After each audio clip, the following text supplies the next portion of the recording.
This is Claire Smith, and you're listening to the Matt Balaker podcast.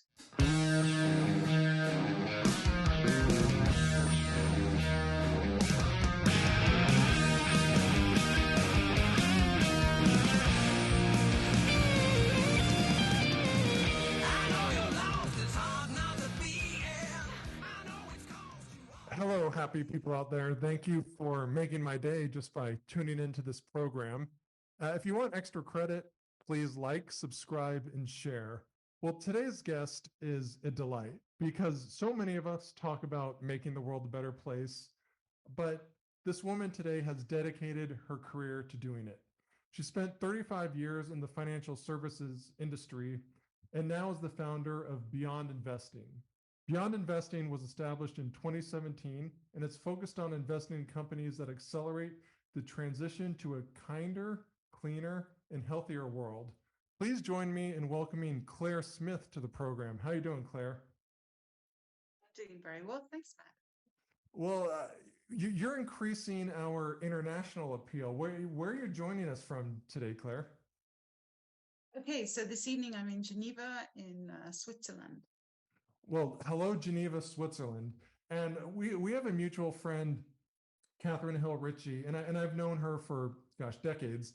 And she speaks very highly of you. You're both in similar, spheres when it comes to careers. How did you get into investing, Claire? In terms of getting into investing, well, my career since the mid 80s was initially in banking. And then from the late 1990s into the 2000s, I was involved in investment consulting. So in banking, obviously, I learned about capital markets, financial transactions from what is called the sell side on the brokerage side of the market. And then when I moved into the investment consulting, we were advising investors as to what they should be investing in. And I was specializing in areas of the alternative investment universe, talking to large institutions, pension funds, endowments, foundations. And so it was through that, I suppose, that I developed the interest in investing through advising them in terms of particular funds. And then when I started Beyond Investing, I started to create my own funds. So in a sense, you worked for others, you learned the craft, and then you created your own path, which is wonderful. You mentioned a term, alternative investments, and I've worked in that for years, but it's kind of foreign to some people. What are alternative investments? Okay, so the traditional markets are just going long, so just buying equities or buying bonds. And that's where the majority of the financial markets is involved. But when you start talking about alternative investments, what you are thinking about there is other types of investments, such as commodities, real estate, private equity, and then obviously the hedge funds, which are special types of funds which have the ability to, for instance, take highly leveraged positions, use derivatives widely. And so that's why they're called alternative assets, because they're doing different things than we would anticipate a regular type of mutual fund to do, which is just simply buying and holding. That is a perfectly succinct and wonderful explanation. Thank you. See, folks, it's not just buying and holding. So you worked with others and then you started your own thing. What was the motivation to start Beyond Investing? Okay, so I became interested in sustainable investing, I suppose, through the sort of 2000s. And started to look into ways that I could invest more sustainably with my own money. And what was a kind of particular pain point for me was when I assumed responsibility for a pension fund, which I had paid into during the 1990s. So obviously, as an employee, as an employee of a bank at that time, I was paying in through my salary into a pension fund that the bank was running. And then I left the bank, and several years afterwards, I moved to another country, and it became, and somebody contacted me and said, oh, do you realize that you can actually extract your pension fund and put it into, a separate trust that you can manage? And I was like, I should do that. I have no idea what this bank is doing with my pension now. I should really take control of it. So I did. And that caused me to then try and put together an ethical and sustainable pension fund. And it was unbelievably hard. At that point, it was even hard to find funds that didn't have fossil fuel in them. But the whole idea of removing animal exploitation, which is my specialist subject, as it were now, the whole idea of trying to do that within a mutual fund was completely unheard of, and there was really no manager doing that, no manager offering that product. So that was really the inception of the idea of Beyond Investing, was to create really ethically inspired funds that would be suitable for environmentalists like me, but also vegans, which is what I am as well. Because it seemed crazy to me that, as a vegan, I would be, picking up the cans and jars and whatever in the supermarket to check there was nothing in them that I wouldn't want to eat. But as far as my investment portfolio was concerned, it was extraordinarily difficult for me to buy an investment fund and avoid investing in fast food outlets, burger chains, animal testing, so pharmaceutical companies, etc. It seemed absolutely impossible to remove that from your portfolio. So that was the germ of the idea in terms of the ETF, which has this vegan screen as well as other ESG type screens. And then I extended that to say, okay, but hang on, how is this product bringing about a better world? What I need to also be doing is investing proactively in companies with products that will enable people to make the same shift that I have done in terms of my consumption, by making the vegan products far more appealing. And so that was when I started also investing in venture capital.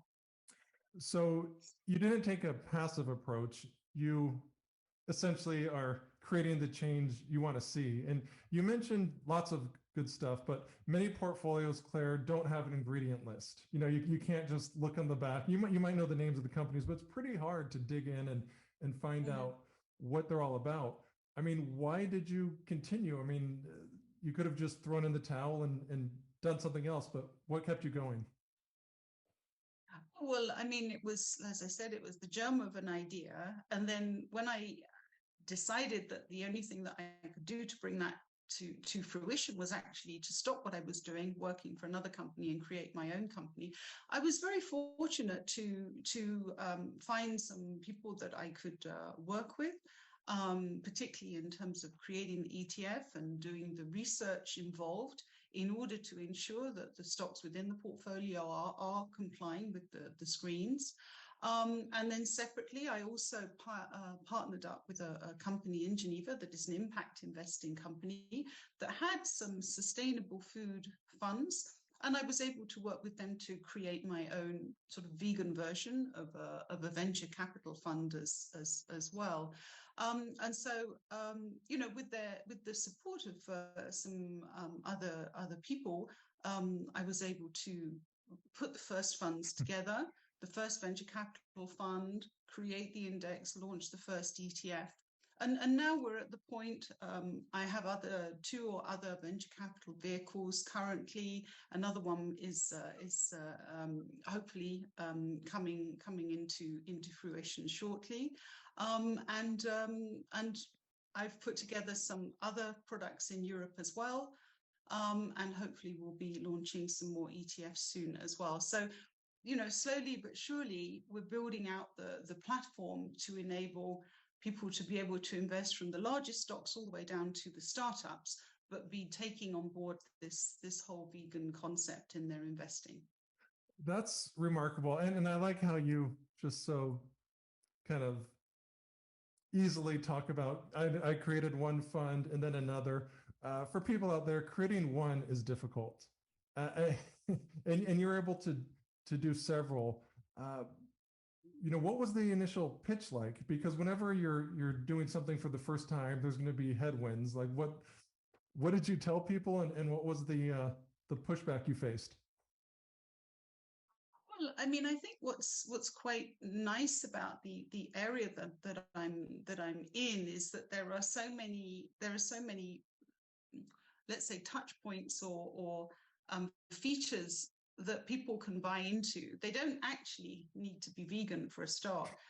If they are climate We'll take your money aware or regardless. Yeah. environment, yes, but if they're even just climate aware, environmentally conscious, then they need to be, they're already interested in, a kinder, cleaner, healthier world, as we say. So they definitely are interested in, cleaner air, for example. They're interested in obviously stopping the planet from overheating. And so one aspect that we can obviously tell them about is the damaging aspects of the food system, which relies upon, or which is heavily built around using animals, and the effect that has on the environment, not just climate, because it is a source of greenhouse gases, CO2, but also other types of greenhouse gases such as nitrous oxide, methane, ammonia. So there are many ways in which animal agriculture is destructive to the environment, besides the climate, land use, water usage as well. So even any kind of environmentalist should be aware of this, and this could be a reason for them also to invest the way that we do. Other aspects are health. So there's another win there in terms of improving human health through plant-based diet, but also in terms of avoiding using so much antibiotics, and reducing the risk of zoonotic diseases, which jump from the animal kingdom to us. And one of the trajectories that they take in order to jump from the animal kingdom to us is through factory farms, which place the animals in unnatural conditions where they very easily can get sick and spread these diseases. So that's another reason. And so, it kind of builds up, so that, if you're pitching to somebody, they might say, oh, well, I don't see why I would be interested in vegan investment. And you can say, well, are you concerned about climate? Are you concerned about health? So there's many reasons why people should consider it. And we are seeing that across the broader expanse of investment funds, investment managers. We are starting to see more and more people look more actively at this space. Yeah, I think that's particularly impressive, Claire, because you've put it out to the market, and the market has responded favorably. And obviously, you have a passion for animals and the environment, but a lot of people that you will approach to invest in your funds, they might not have the same kind of philosophical interest, and they're looking, at alternatives, or they're looking at just, any fund with the, with the goal is to make money. I mean, they might be a fiduciary in that. So how do you pitch profit-seeking investors? Okay, so well, there's two ways, and one is a kind of avoiding the risks, and one is proactively, investing in something that has very strong prospects for return. So the avoidance of the risk comes back to the issues around the use of animals, and the fact that using animals is quite an inefficient way of going about things. And we are actually seeing that now in things like meat prices, which are going up because the inputs are increasing in price, and the animal is actually quite an inefficient way of creating food, because it uses itself in its own kind of sustaining its own body quite a lot of what you put into it, and very little of it actually comes out in terms of what is called usable product, i.e. meat and other animal derivatives. So it's a very inefficient production system. So in a sense, it's almost a broken business model, because it's inherently quite unprofitable and actually relies quite heavily on government subsidies in order to remain in business. So there's avoidance of risks, and I could go on. Animal testing is also a pretty silly way to research and to develop drugs as well. It tends to produce 94% of drugs actually get thrown out once they've actually been tested on animals because they don't work on humans. Right. So that's pretty crazy as well. So there's avoidance of risks in terms of or unproductive activities. And then from a sort of proactive investing in companies that, you know, will grow and make money in the future, this area is actually a very strong area to be investing in because of two particular reasons. One is obviously consumer behavior, which is changing, and we are seeing an increase in people going, if not going completely vegan, we're seeing a rise in vegans, but also a rise in flexitarians. So we're seeing an interest in non-animal products, even if it's not something that you do every single day. More people are shifting away from meat consumption. So you've got this kind of positive consumer tailwind. And then a confluence with that, and some of these consumers are concerned about sustainability and climate and all the other things that I mentioned. But alongside that, you've also got this strong food tech influence and scientific development which has occurred, which is making it possible to create alternatives to the animal products, which are significantly better. Just in the plant-based, you know, some of the, you know, famous brands that have come out, people are, you know, shocked, surprised at how meaty they taste. And we're seeing, for example, in some countries, the plant-based milk is 25% of milk, which is actually sold and consumed. So it's definitely, you know, moving upwards in terms of market share. But in addition to that, is even more advanced food tech, which is synthesizing the actual proteins which are in animals. So the precise molecules. Yeah, I want to. And so can be used as a direct replacement to animals. And so that's obviously extremely exciting from my perspective, because it means that people can continue to eat the things that they want to eat without harming animals, because an animal has been taken out of the process and we're going directly to the final product. You know, one of the things I love about your approach, Claire, is you're not just wagging your finger saying, you nasty meat eaters, you know, you're ruining our environment. What you're doing is you're showing consumers that there are alternatives, and you're showing people who might have different motivations that this is potentially a much more efficient way of agricultural production, because instead of just feeding animals that other animals will eat, which require, you know, water and food and land, you might go to the lab. And you mentioned this, you know, synthesized meat, and I think this is fascinating. And in fact, later this week, I'm going to learn more about this industry. But please tell our listeners out there, like, what is it, and what needs to happen so we can kind of enjoy this at scale? Right. So there's really two types of production for this synthesized meat or synthesized animal products. One is using a process which is called precision fermentation, where various microbes or fungi or yeast is actually producing, so through fermentation, that is consuming mostly glucose, and then actually expressing out proteins. So the proteins that it expresses, the yeast can be engineered in such a way that it expresses certain proteins. And this is actually a very common process now. Most of the cheese that is in the market currently is using rennet, which is made through this process.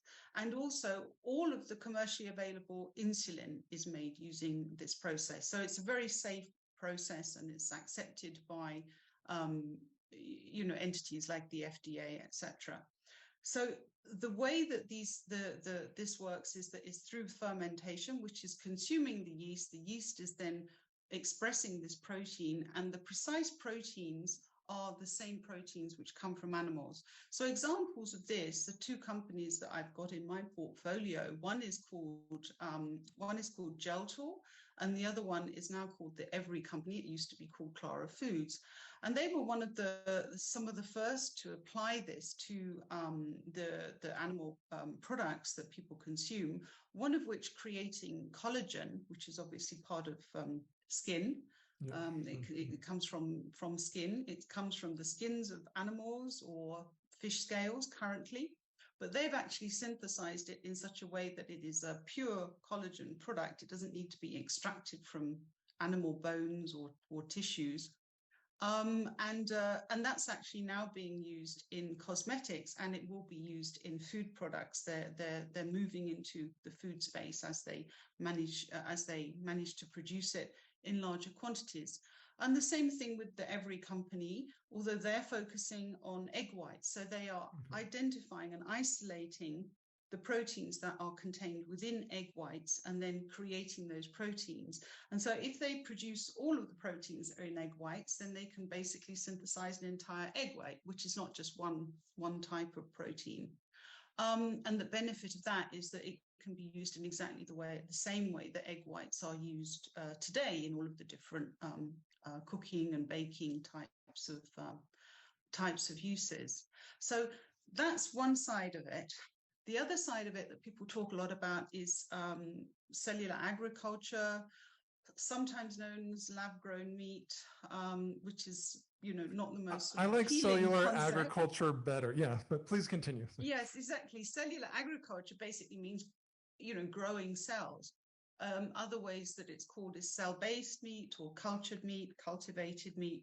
The industry's been trying to figure out the best way of describing it, because essentially what it is using the cells that have at some point come from an animal, but it is a very, very tiny amount that needs to come from an animal, less than the size of a sesame seed.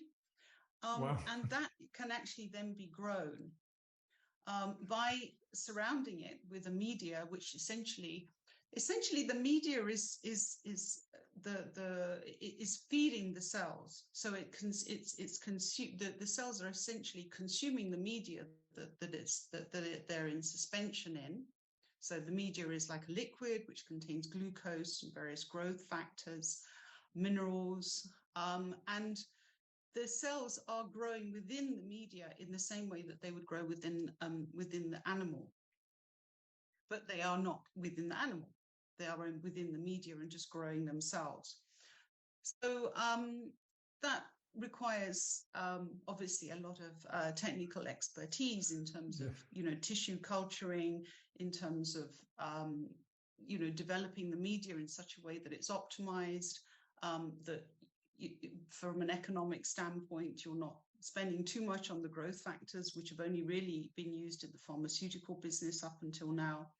And doing so in a way also, which is very important, that still preserves this zero animal exploitation aspect. So we're not using any material that is derived from animals. And there has been a lot of controversy about things like fetal bovine serum, which is a horrible process, which involves taking blood and then extracting that serum. And when it says fetal bovine, it obviously implies that it does come from calves. So clearly, that is not something that one would want to go down in terms of commercializing this, because it would be completely the antithesis of the idea of removing animals from the supply chain to be still using something which comes from an animal. So all of the companies have developed their own media which are not using an animal product, and so they can genuinely claim that they are creating something which is not involving the killing of any animal. Wow. So you just presented a lot of information, and there's so many. It's an honor to learn so much, but it sounds like amazing. Like instead of using animals, we can take yeast and use that to create food and other products. And you mentioned this is fairly new. I mean, it didn't start yesterday, but it hasn't been around for centuries.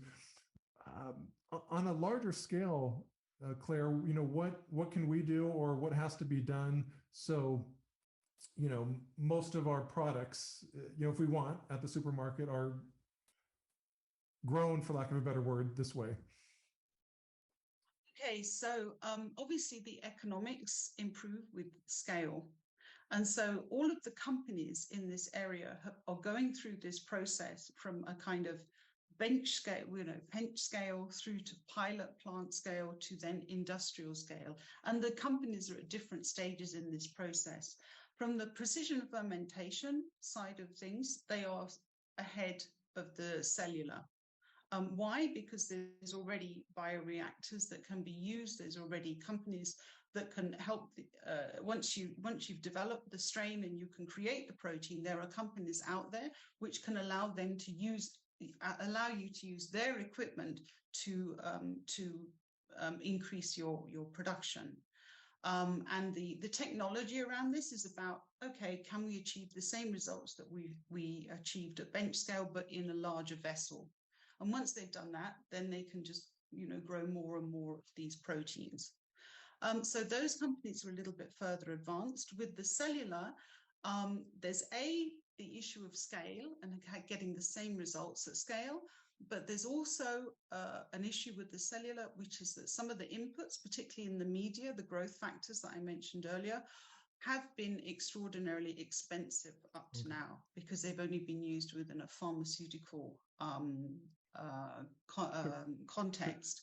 And so essentially, there's almost like a double effort of not just enabling the cells to grow, but also the development of these growth factors that the cells need to grow, but being able to do those economically. Okay, so that's why that one's a little bit further behind, and there's a little bit more technology that needs to be developed, and the different inputs need to be created, and they all need to be created at at a certain level of economics in order that the meat that comes out is not outlandishly expensive, so expensive that nobody could actually buy it. Right. So that's very helpful, and I'd like to get your thoughts on how you would address the concerns of folks out there who are like, Claire, I love what you're doing, but the idea of, eating a pork chop that was produced in a lab is weird to me. It feels like GMOs, and it just, I'm just not comfortable with it. What say you, Claire? Okay, well, the GMO aspect of the cellular is for the most part, all of the companies that I'm investing are not using GMO. Okay. So that's somewhat taken out of the picture. From the precision fermentation, there is genetic engineering involved in creating the yeast, which then creates the protein. But depending on the process, that GMO material should be consumed through the process. And so there should not be any GMO in the remaining product. So we can use technology to avoid genetically modified material arriving in what is consumed. In terms of people's kind of the yuck factor around cellular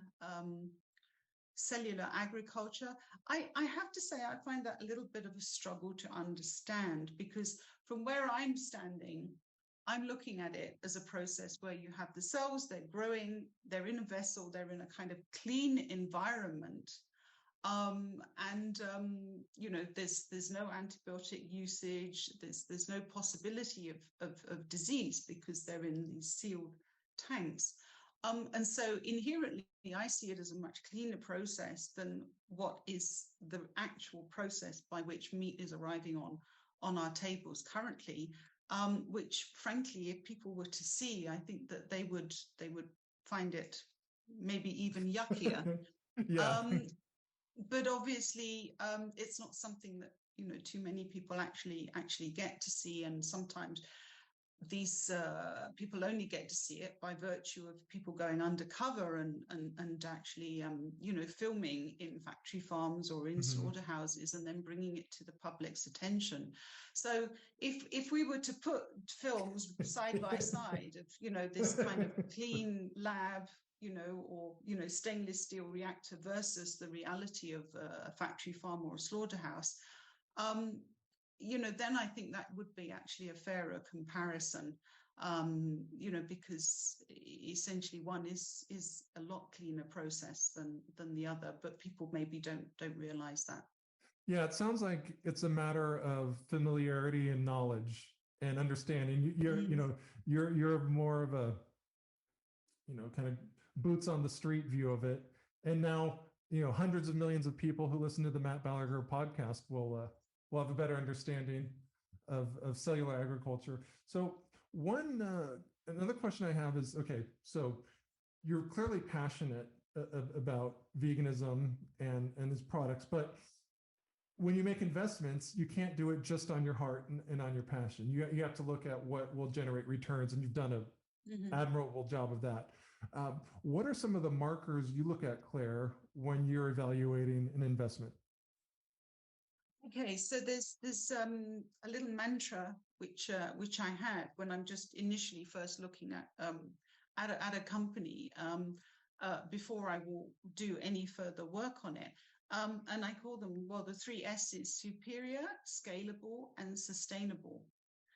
And the reason that I use those is because I know I spend a lot of time and many years trying to get people to buy, to switch to veganism and to buy vegan products, but clearly the products weren't good enough. Nobody, waxed enthusiastically about, a plant-based burger 10 or 15 years ago because they were pretty horrible, and even I didn't like them, but I was, pretty satisfied with eating beans and chickpeas, etc. But not everybody is. So the idea of the product being superior from the consumer perspective or from a functional perspective. So, for example, the collagen that I mentioned before is superior to the animal product because it's purer. And it has much better functionality. It doesn't smell of anything. It's not sticky. I'm sorry, I'm going into sort of details here, but the ability to create this pure collagen, well, you can't make this pure collagen from an animal. And so this synthesized collagen is better and is appreciated and commands higher prices within the cosmetic industry. So that's a very real example of something that is superior. And everything in my portfolio, I've attempted to invest in the best of the products that I've seen, which involves an enormous amount of testing. Not very good for my waistline, I'm afraid. But I do. It's all for making a better future. Yeah. Exactly. I do end up eating quite a lot of these different products, going to trade shows, etc., and literally trying them out, because it doesn't make any sense for me to invest in an inferior product that nobody is going to want to buy. I'm just, throwing away my investors' money if I do that. So the superiority of the product for the consumer, or as a B2B product for another manufacturer to use in order to make their products better, is absolutely key. The scalability is important because what I'm trying to affect is a big change. There's $1.5 trillion of animal products, of meat being consumed annually. So it's an enormous market. And so all of these companies are going to have to, there's no point in me investing in something that's only going to be, limited to a certain size, because I would have to invest in many, many more companies in order to do so. And many other investors would have to invest in companies in order to create the kind of change that we are wanting. So the scalability is super important, and the ability to attack a really large market. So, for example, what attracted me, about the Clara Foods, which I mentioned before, creating the egg white, is that there are $140 billion worth of eggs being consumed. So wow. That's a huge market, just the egg market. And from my perspective, it's a huge amount of animal suffering as well, because chickens are the most exploited animal in terms of the actual numbers of individual chickens in terms of land animals. Obviously, if you're talking about fish, then, you know, the numbers get even bigger. So it was really important from my perspective to attack, you know, that market, to have something that was going to provide, to invest in something that was going to provide the ultimate solution by replicating the egg. Yeah. So that's what I mean by scalability, is something that can genuinely take on and take over from the established market. And sustainability, clearly, we spoke about the climate, about the environment, land use, water use, etc. Everything that is in my portfolio has a lower environmental footprint than the traditional animal product. But on top of that, I also try and build in other levels of sustainability into the companies that I'm investing in. For example, I've got companies in my portfolio that are using food waste. Oh, cool. So in terms of the inputs to their processes and what they're making, they're not growing, you know, more wheat or more soy or more peas, but they are actually using the offtake of other processes and then taking that and turning it into a value-added product. So just a couple of examples there. One is taking the offtake of other plant-based producers, so producers of tofu, producers of oat milk, and then using the waste product of that, which is, you know, a perfectly viable food product, and then drying it and turn it into a flour, which can then be used in baking mixes. And so it's an upcycled ingredient for other products. And then another one which has been developed is not actually a food product, it's actually a vegan leather, which is made from waste fruit and vegetable. Very cool. Which is amazing. Yeah. I want a car with vegan leather seats one day. That's pretty cool. What are some lessons you know now, Claire, that you wish you knew when you started your career?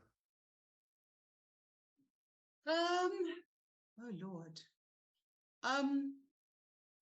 When I guess one thing that I maybe should have realized is that the banking and investment industry is not going to be a particularly secure industry wherever you are in it, let's say, even if you're an employee. And so if there's anything that I regret, I would say that I should have probably gone into my own business and started my own business a lot sooner. But I, you know, felt as if I was more secure in a company, especially, you know, big banks, etc. And then you go through your career, and I went through a period in my career where there was like 3 mergers, one after the other, and none of them were particularly good for anybody, and certainly not me. So I think that there's you know, I guess I shouldn't have had that kind of perception of security of being in a larger company, and I should have you know, gone out on my own a lot sooner. Because obviously within a larger company, you're doing what the boss man says, and maybe that's not something you feel always very comfortable with, or you would prefer to be doing something else with your life. And I guess I got to a point in my life where I was saying, you know, I would really like what I'm doing career-wise. I had bought the electric car, I had put the solar panels on the roof, I was busy sorting out my rubbish, and then suddenly, and you know, and putting my own investments into you know, sustainable funds. And then I was kind of, well, what am I doing with my time? That was the one thing I had left. And it was like, okay, so what I need to do is to actually devote my time and effort into this area as well. And that's something that, you know, I do wish now I had done a lot sooner. You're doing it. You're following your passion, and you're an inspiration. Claire, what are you most optimistic about?